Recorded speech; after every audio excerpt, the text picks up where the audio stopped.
Hello friends, आपका स्वागत है हमारे चैनल एवरीडे न्यू में। दोस्तों, आरआरबी एनटीपीसी सीबीटी 2 लेवल 2 13 जून सेकंड शिफ्ट का भी पेपर समाप्त हो चुका है और अभी तक इसके मैक्सिमम रियल प्रश्न भी आ चुके हैं। तो आइए आज की सेकंड शिफ्ट की फुल पेपर एनालिसिस देखते हैं। देखिए, सबसे पहले बात करें सेकंड शिफ्ट की पेपर की डिफिकल्टी लेवल की। तो यहाँ पे फ्रेंड्स, जितने लोगों से मैंने बातचीत की है, जितने लोगों से रिव्यू लिए हैं, मैक्सिमम कैंडिडेट के कहने हैं कि आज के सेकंड शिफ्ट का भी पेपर ईजी टू मॉडरेट ही आए थे।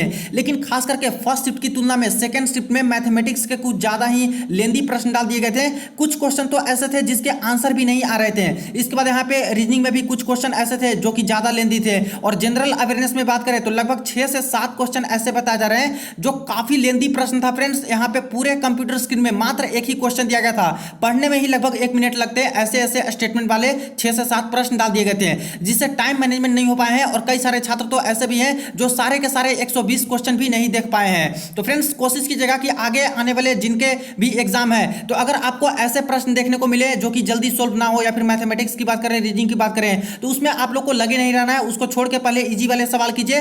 फर्स्ट प्रायोरिटी ये होनी चाहिए कि टोटल 120 का 120 क्वेश्चन देखें। ऐसा ना हो कि कुछ क्वेश्चन छूट गए और अंत में यहाँ पे इजी वाले प्रश्न रहे तो आपको फिर रिग्रेट ही होगा। तो इस तरह का यहाँ पे सेकंड शिफ्ट में रहा है। अगर हम लोग मैथमेटिक्स की बात करें तो मैथमेटिक्स वही ज्यादातर प्रश्न है जो कि करने लायक थे, लेकिन यहाँ पे कुछ क्वेश्चन है जो कि लगभग 6 से 7 क्वेश्चन लेंदी थे। इसके बाद देखिए, रीजनिंग की बात करें तो पजल वाले लगभग 5 से 6 सवाल आए हैं, और इसके बाद ऑर्डर एंड रैंकिंग वाले भी कह सकते हो कि 2 से 3 सवाल आए हैं। लेकिन लगभग 10 के आसपास सवाल इसी तरह के थे, बैंकिंग लेवल वाले, जो कि टाइम कंज्यूमिंग थे। जनरल अवेयरनेस में साइंस का पोर्शन दोस्तों बहुत कम है, मुश्किल से 4 से 5 क्वेश्चन साइंस का पूछा गया है। यहाँ पे हिस्ट्री का अच्छा खासा पोर्शन है, लगभग 4 क्वेश्चन पूछे गए। पॉलिटी से भी लगभग 4 से 5 सवाल आए हैं, इकोनॉमिक्स से भी 3 से 4 सवाल आए हैं, और ज्योग्राफी से भी 3 से 4 सवाल देखने को मिले हैं। साइंस टेक्नोलॉजी से भी 1 सवाल आए हैं। कंप्यूटर से हर शिफ्ट में 2 से 3 क्वेश्चन यहाँ पे देखने को मिल रहे हैं। अगर सेकंड शिफ्ट के अटेम्प्ट की बात करें तो देखिए, जिन जिन छात्रों से मैंने रिव्यू लिए हैं, किन्हीं के 90 अटेम्प्ट हैं, किन्हीं की 88 है, किन्हीं की 82 है, किन्हीं के यहाँ पे 101 अटेम्प्ट है। जबकि फर्स्ट शिफ्ट में फ्रेंड्स यहाँ पे ज्यादातर छात्रों के 90 प्लस ही अटेम्प्ट थे, तो यहाँ पे थोड़ा अटेम्प्ट कम गए हैं। हालांकि इससे डरने की कोई जरूरत नहीं है, क्योंकि यहाँ पे आरआरबी को डिवाइड करके अलग अलग आरआरबी का एग्जाम हो रहा है। तो इसलिए आपकी कॉम्पिटिशन सिर्फ आपके आरआरबी जोन के छात्रों से है, ना कि दूसरे आरआरबी जोन के छात्रों से। अगर सेकंड शिफ्ट की अटेंडेंस की बात करें तो देखिए फ्रेंड्स, अटेंडेंस भी छात्रों की तरफ से अच्छा ही बताया जा रहा है। 90% प्लस यहाँ पे किसी किसी सेंटर पे, और कहीं कहीं पे 95% प्लस यहाँ पे अटेंडेंस बताया जा रहा है। तो चलिए, अब ज्यादा देर न करते हुए सारे ही क्वेश्चन को देख लेते हैं जो कि सेकंड शिफ्ट में आए हैं।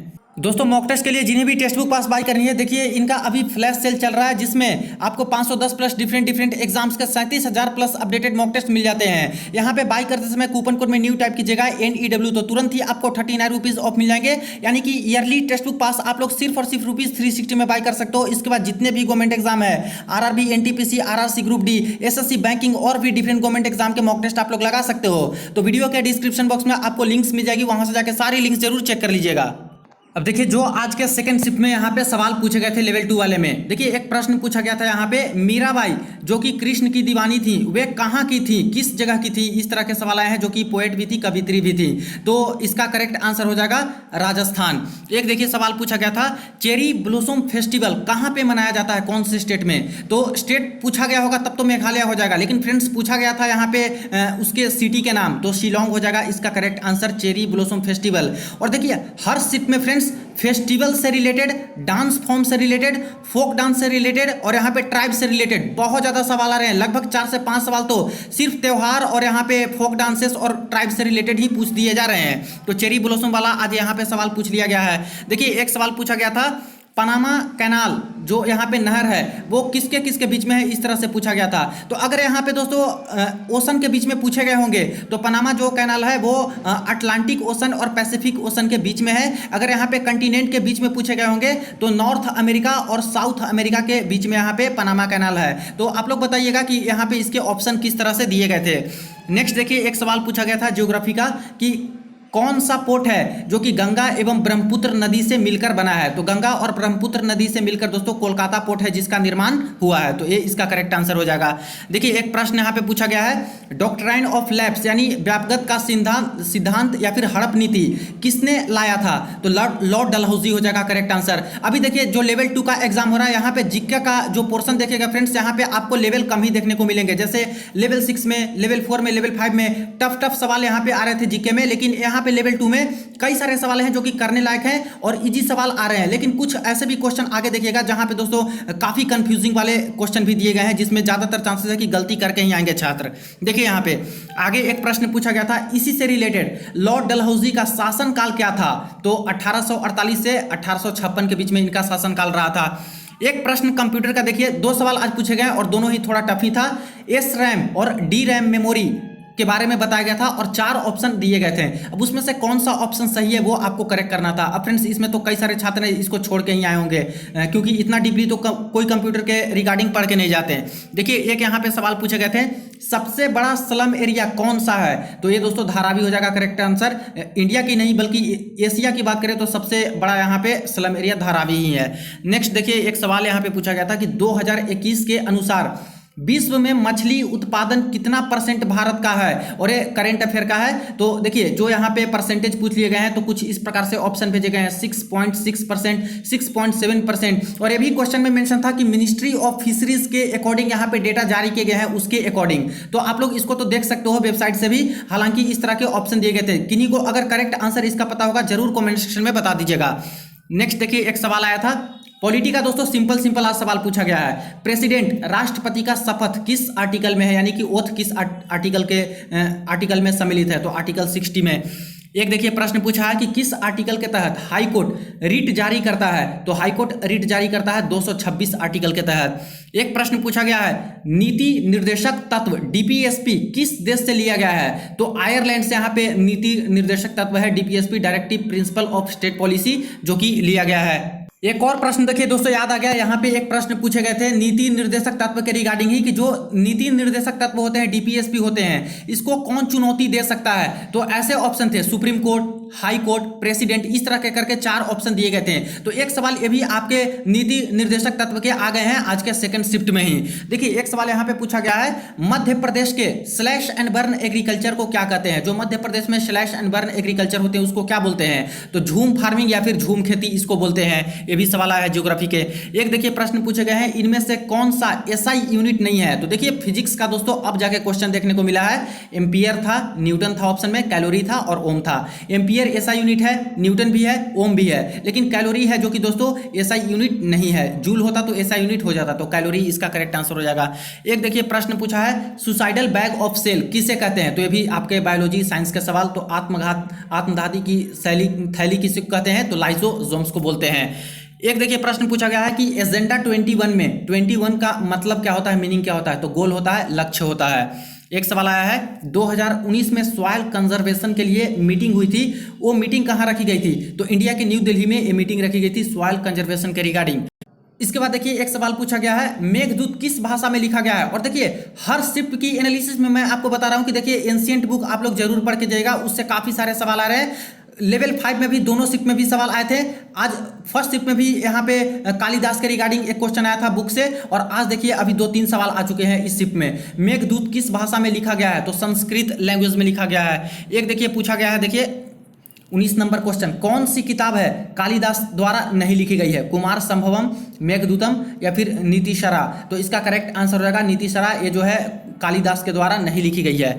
एक देखिए सवाल पूछा गया है कि हैप्पीनेस इंडेक्स खुशहाली रिपोर्ट में कौन सा देश है जो कि 2021 में टॉप पर था? तो टॉप पर दोस्तों फिनलैंड दोबारा है, यानी कि 2021 वाले इंडेक्स में फिनलैंड टॉप पर है।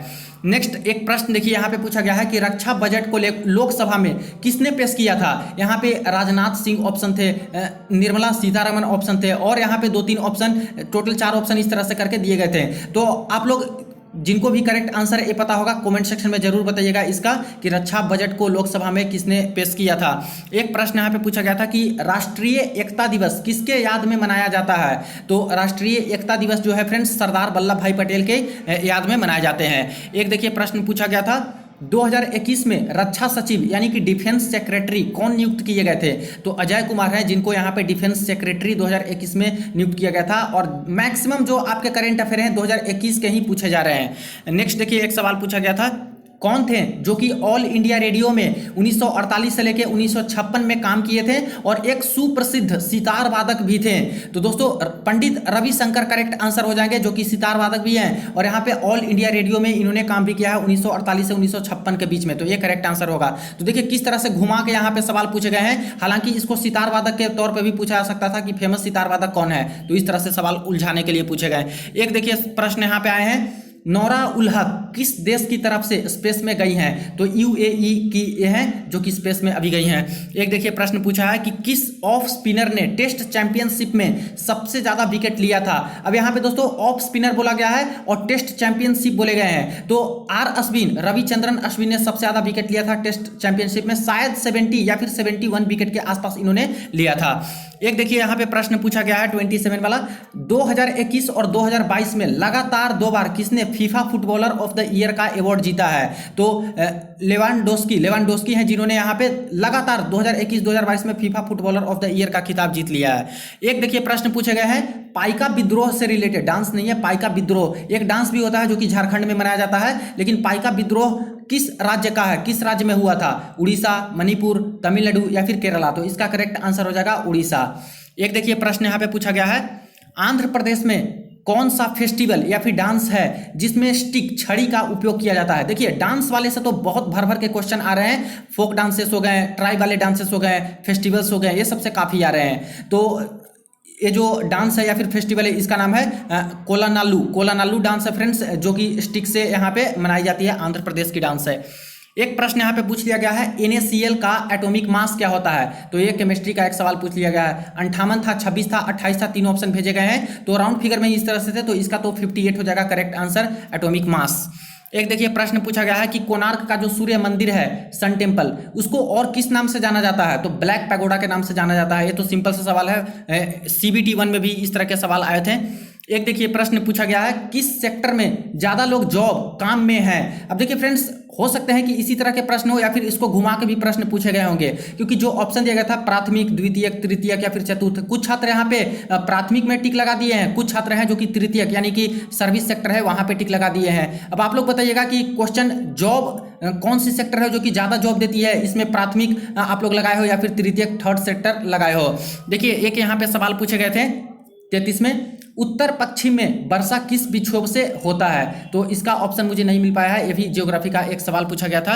एक देखिए प्रश्न यहाँ पे पूछा गया है, एंथुरियम फेस्टिवल किस राज्य में मनाया जाता है? तो ये देखिए फिर से फेस्टिवल आ गया, यहाँ पे त्योहार से काफी प्रश्न है। मिजोरम की जनजाति है जिनके द्वारा एंथुरियम फेस्टिवल मनाए जाते हैं, तो मिजोरम राज्य पूछा था तो हो जाएगा मिजोरम। देखिए एक प्रश्न यहाँ पे आए हैं, 1997 में गवर्नमेंट ने जॉब स्कीम के लिए SJSRY लॉन्च किया, उसका फुल फॉर्म क्या है? तो इसका फुल फॉर्म दोस्तों पूछ लिया गया है। तो स्कीम से रिलेटेड जो यहाँ पे प्रश्न है लगभग 2 से 3 तो आ ही रहे हैं हर शिफ्ट में। तो SJSRY का जो फुल फॉर्म है फ्रेंड्स, स्वर्ण जयंती शहरी रोजगार योजना हो जाएगा। एक प्रश्न देखिए पूछा है, MS एक्सेल में टेक्स्ट नहीं जो सेल होते हैं, MS एक्सेल वाले जो हर सेल होते हैं, उस सेल का डिफॉल्ट अलाइनमेंट क्या रहता है? टॉप, सेंटर या फिर वर्टिकल? तो इसका करेक्ट आंसर हो जाएगा सेंटर, डिफॉल्ट अलाइनमेंट सेल का सेंटर हो जाएगा। नेक्स्ट देखिए एक सवाल यहाँ पे पूछा था, राइट टू एजुकेशन में कितने साल तक के बच्चों को रखा गया है? तो राइट टू एजुकेशन में 6 से 14 वर्ष के बच्चों को रखा गया है, तो करेक्ट आंसर हो जाएगा ये। नेक्स्ट एक सवाल देखिए पूछा गया था, what is cash reserve ratio यानी कि CRR होता है वो क्या होता है? तो जो वाणिज्यिक बैंक होते हैं RBI को अपने कुल जमाबंदी के जो भी कुछ परसेंटेजेस होते हैं उसको नकदी के तौर पे RBI को जब दिया जाता है उसको ही कैश रिजर्व रेशियो बोलते हैं या फिर CRR बोलते हैं। तो ये एक सवाल डेफिनेशन के तौर पे ही पूछ लिया गया था इकोनॉमिक्स का। एक देखिए प्रश्न पूछा गया था कि कोई पौधा है प्लांट का है जो कि नाम दिया गया था, छात्र को याद नहीं थे, डेजर्ट वाला पौधा है, डेजर्ट में उगने वाले हैं, उसमें कौन सा फीचर है जो कि नहीं होता है? इनमें पत्ते नहीं होते हैं। तो ये तो सही ही है, डेजर्ट में जो पौधे होते हैं उनमें पत्ते नहीं होते हैं। हालांकि पर्टिकुलर नाम दिया था तो हो सकता है उसमें पत्ते भी हों, तो इस अकॉर्डिंग आपको करेक्ट करना था। जड़ें गहरी होती है, तो 2 ऑप्शन इस तरह से भेजे गए हैं। तो इस तरह के स्टेटमेंट वाले दोस्तों लगभग 6 से 7 क्वेश्चन बताए गए थे जो कि यहाँ पे टाइम कंज्यूमिंग थे, सवाल पढ़ने में ही समय लग जा रहा था, तो ऐसे भी सवाल आ जाए हैं। देखिए एक जो प्रश्न यहाँ पे पूछा गया है, एक्सचेंज रेट मार्केट का कौन रेगुलेट करता है? जो एक्सचेंज रेट होते हैं मनी का, जो उसको कौन रेगुलेट करता है? मार्केट करती है या फिर गवर्नमेंट करती है या फिर बिजनेसमैन करते हैं या फिर इंप्लॉय करते हैं? इंप्लॉय तो होगा नहीं, बिजनेसमैन होगा नहीं। अब गवर्नमेंट तो इसको कंट्रोल करेगी नहीं एक्सचेंज रेट को, तो ज़्यादातर तो पॉसिबिलिटी इसका लग रहा है कि मार्केट ही करेक्ट आंसर होगा। इसी के कारण यहाँ पे जो है रेगुलेट होते हैं। बाकी आप लोग इसका आंसर जरूर बताइएगा जिनको अगर एग्जैक्टली पता होंगे तो टोटल दोस्तों यहाँ पे 41 क्वेश्चन नीति निर्देशक तत्व वाले एक्स्ट्रा क्वेश्चन को मिला के हो गए, जो कि 50 में 41 क्वेश्चन यहाँ पे मिले हैं। तो लेवल आप लोगों ने देखा ज्यादातर क्वेश्चन करने लायक थे, लेकिन कई सवाल ऐसे भी थे फ्रेंड्स जो कि यहाँ पे काफी कंफ्यूजिंग वाले थे, जिसमें निगेटिव ज्यादा हो जाते हैं अगर तुक्का लिए तो ऐसे सवाल आए हैं। मैथमेटिक्स की बात करें तो मैथमेटिक्स का देख लीजिए, नंबर सिस्टम में 2 से 3 सवाल आ जाया है। एलसीएम एचसीएफ का इजी 2 सवाल था, सिंप्लीफिकेशन का 3 सवाल इजी था। लेकिन दोस्तों सबसे जो टफ सवाल आ रहे हैं वो एसआईसीआई वाले ही आ रहे हैं। देखिए चाहे लेवल 2 हो, चाहे लेवल 3 हो, चाहे लेवल 4, 5, 6, सभी में दोस्तों एसआईसीआई वाले थोड़ा लेवल अप करके आ रहा है, तो इसको पढ़ के जाइएगा ठीक से। प्रॉफिट लॉस का 4 सवाल आज देखने को मिला है, 2 टफ थे और 2 इजी थे। टाइम एंड वर्क की बात करें तो 3 सवाल आए हैं, एक यहाँ पे लेंदी दिए गए थे। ट्रिगोनोमेट्री का तो छात्रों द्वारा नहीं बताया जा रहा कोई क्वेश्चन आज के सेकंड शिफ्ट में। मेंसुरेशन से 3 से 4 सवाल आए हैं, कोन, सिलेंडर और क्यूबॉइड से ज्यादातर सवाल, और ज्यादा सवाल यहाँ पे कोन और सिलेंडर से ही आ रहे हैं। ज्योमेट्री का 1 से 2 सवाल आया है। अलजेब्रा की बात करें तो 1 सवाल देखने को मिला है। एवरेज से 1 सवाल, एज प्रॉब्लम वाला कोई सेकंड शिफ्ट में नहीं आया था। स्पीड, टाइम, डिस्टेंस और ट्रेन वाले से 2 सवाल आए हैं। डीआई वाले मात्र 1 क्वेश्चन। इसके बाद मीन, मीडियन, मोड का 1 ही सवाल आया था जिसमें मोड निकालना था। परसेंटेज से यहाँ पे 4 से 5 क्वेश्चन दे दिए गए थे, और बोट स्ट्रीम से भी दोस्तों आज सेकंड शिफ्ट में 1 सवाल देखने को मिले हैं। नेक्स्ट बात करें हम लोग रीजनिंग की, तो रीजनिंग में देखिए इंपॉर्टेंट टॉपिक्स, कथन, निष्कर्ष यानी कि स्टेटमेंट कंक्लूजन वाले 3 से 4 सवाल आ जाए हैं सेकंड शिफ्ट में। सिलोगिज्म वाले 2 से 3 सवाल आए हैं। सीटिंग और पजल वाले 5 से 6 सवाल, और हर एक क्वेश्चन पे एक ही मात्र पजल था जिसमें आपको टाइम लगेंगे क्वेश्चन पढ़ने में। तो इसका प्रैक्टिस आप लोग अच्छे से करके ही जाइएगा, छोड़ नहीं सकते, क्योंकि एक एक मार्क्स दोस्तों बहुत इंपॉर्टेंस रखता है। ब्लड रिलेशन की बात करें तो मात्र 1 ही सवाल पूछा गया था। डायरेक्शन वाले 2 सवाल आए हैं। कोडिंग डिकोडिंग वाले 2 सवाल आए हैं। सीरीज वाले यहाँ पे 1 से 2 सवाल आए हैं। ऑर्डर रैंकिंग जो बैंकिंग लेवल के होते हैं फ्रेंड्स, वहां पे भी 3 से 4 सवाल आए हैं। तो मात्र पजल, सीटिंग अरेंजमेंट और ऑर्डर रैंकिंग मिला के दोस्तों लगभग 9 से 10 सवाल तो हर शिफ्ट में ही पूछ लिए जा रहे हैं। नेक्स्ट देखिए इनइक्वालिटी से रिलेटेड 1 सवाल आया है, जबकि फर्स्ट शिफ्ट में 3 से 4 आया था। एनालॉजी वाला 2 क्वेश्चन आया है। अल्फाबेटिकल सीरीज वाले 2 आए हैं, और कैलेंडर से 2 सवाल आए थे। कैलेंडर वाले कुछ इस तरह से सवाल भेजे गए हैं। 2 फरवरी 2007 को ट्यूसडे है, तो 2 फरवरी 2008 को कौन सा दिन होगा? इस तरह से सवाल थे। एक क्वेश्चन था कि 14 अप्रैल 2020 को अगर कोई डे दिया गया है तो 3 जून 2020 को उसी ईयर में कौन सा दिन होगा? तो ऐसे सवाल हैं, कुछ हार्ड नहीं है, ये तो आसानी से कर सकते हैं छात्र। तो फ्रेंड्स ये रही आज की सेकंड शिफ्ट की फुल पेपर एनालिसिस। वीडियो को ज्यादा से ज्यादा आप लोग जरूर शेयर कर दीजिएगा। कोई क्वेरी हो कमेंट सेक्शन में पूछ सकते हो। चलिए मिलते हैं नेक्स्ट वीडियो में नेक्स्ट अपडेट में।